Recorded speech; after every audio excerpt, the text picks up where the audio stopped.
जंगल का राजा कौन है?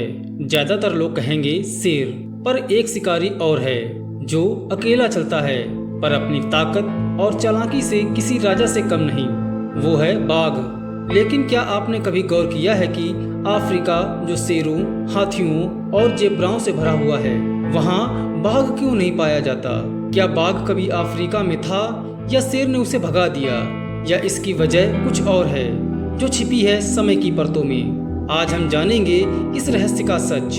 वीडियो में आगे बढ़ने से पहले अगर आप हमारी वीडियो पहली बार देख रहे हैं तो चैनल को सब्सक्राइब करके नोटिफिकेशन बेल को ऑन कर लें, ताकि आपको मिले हर वीडियो की अपडेट सबसे पहले। वैज्ञानिक मानते हैं कि बाघ की उत्पत्ति लगभग 20 लाख साल पहले एशिया में हुई थी। यह प्रजाति धीरे धीरे चीन, भारत, रूस और दक्षिण पूर्व एशिया में फैली, लेकिन इस पूरे इतिहास में बाघ कभी अफ्रीका नहीं गया। आगे बढ़ने से पहले बाघ के व्यवहार के बारे में जानना जरूरी है। जैसे बाघ घने जंगलों, दलदली इलाकों और झाड़ियों में रहने का आदी है। यह छुपकर हमला करने वाला शिकारी है। वह अकेला रहता है, चुपचाप चलता है और एक ही छलांग में शिकार को धराशायी कर देता है। अब बात करते हैं अफ्रीका की धरती की। अफ्रीका में पहले से ही शेर का राज रहा है। शेर झुंड में रहते हैं, जिसे प्राइड कहा जाता है। एक झुंड में कई मादा शेरनियां और एक दो नर शेर होते हैं। वे मिलकर शिकार करते हैं, इलाकों पर कब्जा करते हैं और रक्षा करते हैं। बाघ के लिए यह जीवन शैली एकदम विपरीत है। वह अकेला चलता है, छुपकर हमला करता है। वह शेरों के इलाके में आता तो हर दिन संघर्ष होता और शायद वह जीवित न बच पाता।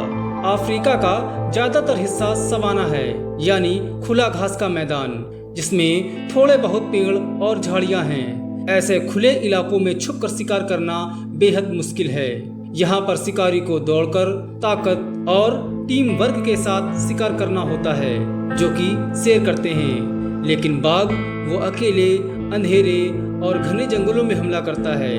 उसके लिए अफ्रीकी सवाना एक असहयोगी वातावरण है, यानी अफ्रीका का वातावरण ही बाघ के लिए नहीं बना है। शेर और बाघ दोनों ही पैंथेरा प्रजाति की बिल्लियां हैं, लेकिन इनके विकास की दिशा अलग थी। शेरों का विकास अफ्रीका और मध्य एशिया में हुआ।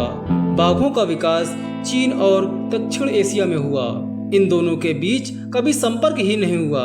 प्राकृतिक बाधाएं जैसे विशाल रेगिस्तान, पहाड़ और मानव बस्तियों ने इन्हें एक दूसरे के क्षेत्र में आने से रोक दिया।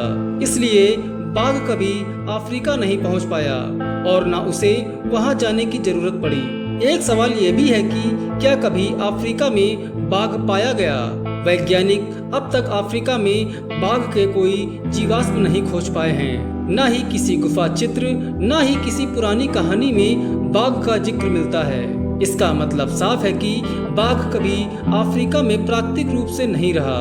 जब कभी इंसानों ने बाघ और शेर को एक साथ रखा, तब यह देखा गया कि दोनों में अक्सर तनाव और संघर्ष होता है। कभी कभी दोनों में लड़ाई भी हो जाती है। कुछ जगहों पर दोनों के हाइब्रिड भी बनाए गए, जो लाइगर कहलाते हैं, लेकिन ये सिर्फ कैद में संभव है। प्रकृति में दोनों का मिलना लगभग असंभव है। अगर बाघ अफ्रीका पहुंच भी जाता तो क्या वह जिंदा रह पाता? संभवतः नहीं। उसे शेरों के झुंड से लड़ना पड़ता। खुले मैदान में शिकारी पक्षियों और अन्य शिकारी जानवरों से जूझना पड़ता और अपनी छुपने की आदत छोड़नी पड़ती। यानी बाघ अफ्रीका में आता तो भी जीवित न रह पाता।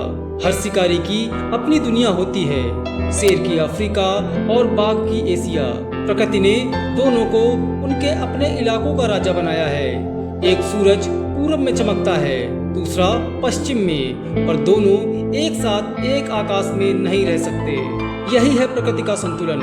यहाँ हर जीव की एक जगह, एक भूमिका और एक कहानी होती है। आज की वीडियो में बस इतना ही।